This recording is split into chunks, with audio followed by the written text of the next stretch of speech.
Salem June 1 த bro action sports நடத்தும் முற்றிலும் பெண்களுக்கான 3 கிலோமீட்டர் வாக்கத்தான் மற்றும் ஆண் பெண் இருப்பாளர்களுக்கான மாரத்தான். பதிவு கட்டணம் ₹200 மட்டுமே. சற்று முன்னர் ஒரு முக்கிய செய்தி வந்திருக்கிறது, என்னவென்று நாம் பார்க்கலாம்.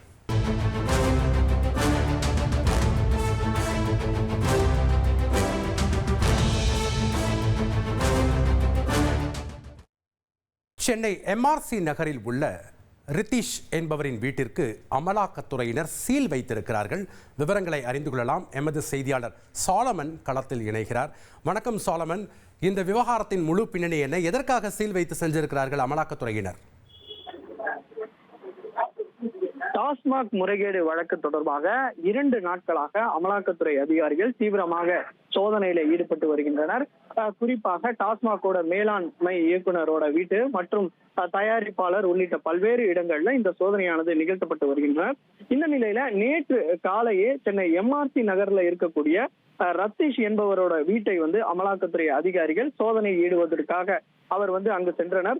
அப்போது சோதனைக்கு சென்ற போது அவரது வீட்டுல சோதனையில் ஈடுபட்ட போது பல முறை அந்த சொந்தமான வீட்டுல யாரும் இல்லாததால இதற்கு சொந்தமான உரிமையாளரான ரத்தீஷ் மற்றும் அவரது குடும்ப உறுப்பினர்களுக்கு அமலாக்கத்துறை அதிகாரிகள் பல முறை போனில் தகவல் தெரிவித்து இது போன்று சோதனையிட வந்திருப்பதாகவும் விசாரணைக்கு வீட்டிற்கு வருமாறும் அழைத்துள்ளனர். ஆனால் அவர்கள் இரவு வரை வீட்டிற்கு வராததால அதிகாரிகள் அவரது வீட்டை சீல் வைத்துவிட்டு தற்போது சென்றுள்ளனர்.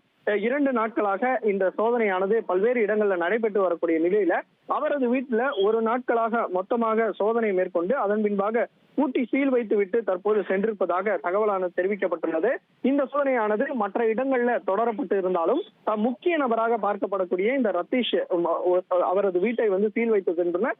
அதன் பின்பாக அவர் வந்த பிறகு மீண்டும் இந்த வீட்டை மீண்டும் சோதனையிட இருப்பதாகவும் அமலாக்கத்துறை வட்டாரங்கள் தரப்புல தெரிவிக்கப்பட்டுள்ளது. அது மட்டுமின்றி டாஸ்மாக் மேலாண்மை இயக்குனரான அந்த விசாகன் என்பவரை தற்போது 2வது முறையாக அமலாக்கத்துறை அலுவலகத்திற்கு அழைத்து இந்த விசாரணையை நடத்தி வருகின்றனர். அவரிடம் நேற்று நடத்தப்பட்ட விசாரணையில பல்வேறு கேள்விகளுக்கு தெரியவில்லை என பதில் அளித்ததால மீண்டும் அவரை அமலாக்கத்துறை அலுவலகத்திற்கு அழைத்து விசாரணை நடத்தி வருவதாக அமலாக்கத்துறை வட்டாரங்கள் தெரிவிக்கின்றன.